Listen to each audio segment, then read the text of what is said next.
OK. Donc, avant même de commencer, je me permets de faire une petite parenthèse en fait que je trouve super importante. Apprendre à programmer, c'est un petit peu différent de ce qu'on va faire en fait dans tous nos autres apprentissages, tout simplement. Pourquoi? Parce que c'est pas nécessairement plus difficile, c'est juste que les courbes d'apprentissage sont différentes, en fait, tout simplement. Donc, si on compare, par exemple, désolé, je suis vraiment très mauvais en Photoshop, programmation, je me débrouille pas si mal, Photoshop, pas ma force.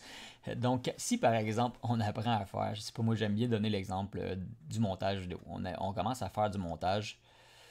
Euh, Ce qui devient intéressant, c'est que rapidement, en fait, après un petit cours, vous êtes déjà capable de faire quelque chose. Vous avez déjà un sentiment de compétence qui évolue. Tu sais, c'est comme super linéaire par rapport à ça. Après ça, vous travaillez un petit peu, vous stagnez un petit peu, ça monte un peu. Après ça, vous refaites un cours, puis après ça, ça continue comme ça. Donc, c'est toujours assez motivant, en fait. Autant, quand on parle, je vous dirais, ça, c'est le temps. Et ça, c'est les skills, le niveau de skills que vous avez. Ben, il y a toujours une espèce de motivation parce qu'on a toujours l'impression de progresser. Quand vous apprenez à programmer, si les axes demeurent les mêmes, ça prend un bon temps avant que vous commenciez à sentir une bonne progression et après ça, ça monte super rapidement. Donc, le problème il est là, c'est que souvent, quand on essaie d'apprendre à programmer, on a le temps de se rendre dans les cours, on se rend à peu près ici. Donc, les étudiants ne savent pas trop encore qu'est-ce qu'ils peuvent faire avec. Nous, on va essayer d'aller plus loin que ça, d'aller plus rapidement et plus loin. C'est pour ça que je vais quand même vous demander de faire un effort conséquent par rapport à ça.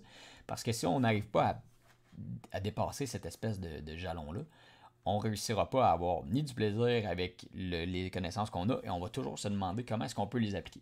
Donc, soyez conscients, ça prend un petit peu de temps. Au début, on va être dans une console pratiquement dans le collab, ça va être un petit peu brut, disons-le comme ça. Mais ça nous empêche de devoir gérer des artifices inutiles. Donc, on va avoir vraiment juste à se concentrer sur les pratiques. Après ça, on va amener ça dans des logiciels qui vont être super le fun, qui vont pouvoir nous permettre de faire des visuels, faire des trucs un peu plus créatifs, un peu plus artistiques. Mais à la base, on va rester ça le plus simple possible. Pourquoi? Pour vous éviter des bugs d'interface et d'apprendre une interface pour rien. On va vraiment juste avoir à se concentrer sur ce qu'on a à apprendre.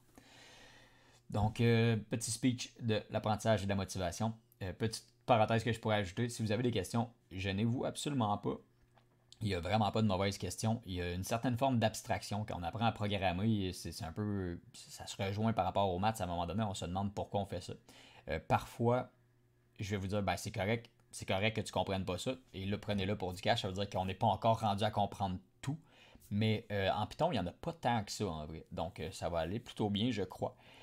Mais éventuellement, vous allez tout comprendre. C'est juste que chaque chose est en son temps. Puis des fois, on voit des trucs comme en désordre parce que ça nous permet d'appliquer quelque chose de façon plus concrète. Mais au bout du compte, en Python, c'est toujours moins le cas que si vous essayez de le faire, par exemple, en C++, en C Sharp ou en Java, par exemple. Donc, c'est ça. On se voit dans la prochaine vidéo.